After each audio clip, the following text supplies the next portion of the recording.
We put boundaries up everywhere. We put them up in our sports ball. We put them up in our relationships. We put them up around our silly little plots of land. And of course we put them up in our zoos, because if we didn't, the secret agent penguins would get loose, and who knows what wacky shenanigans would ensue.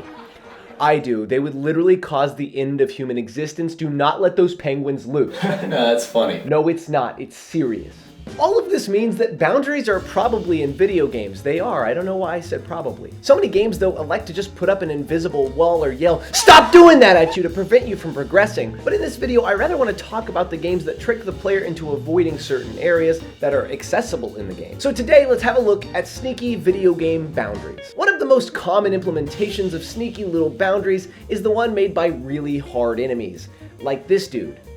I ain't messing with him. Enemies that cause the player to nope right on out of there and return to farming easier spots. Elden Ring does this with Caelid, as it is one of the earliest areas you can reach, but it is typically left for the end of the game, as entering it towards the beginning leads to death, death,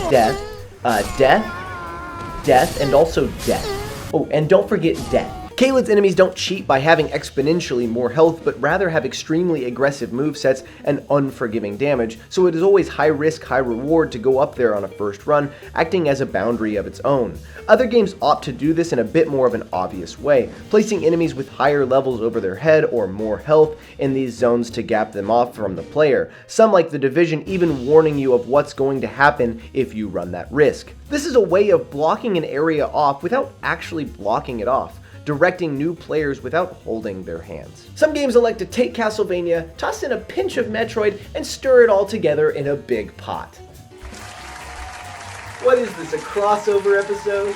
No, it's a Metroidvania. A Metroidvania is a game in which the player will need to access more abilities in order to progress through certain zones. Games like Jedi Fallen Order, Shovel Knight, and Ori all overtly cover up their secret passageways so that you remember to come back later, as these abilities are reminders of that door that you couldn't pass through before. But personally, I prefer Hollow Knight and Tunic's approach, wherein it's only once you have the ability that you notice the sneaky little path in front of you that you can now traverse, making each backtrack feel worthwhile as you uncover new secrets and hidden paths, forcing you to turn over new stones to find tasty little treats that you might have missed before. All of this said, sometimes the developers just hide away areas by making them too hard for an unexperienced player to reach.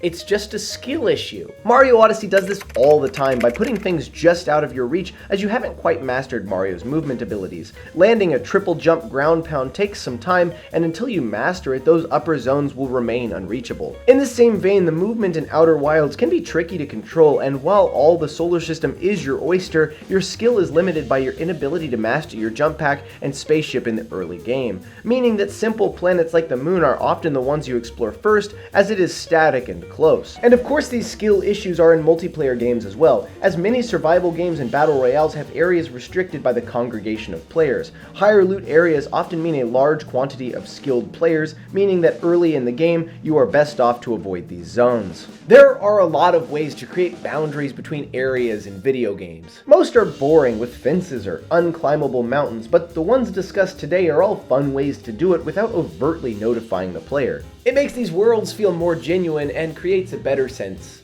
of immersion.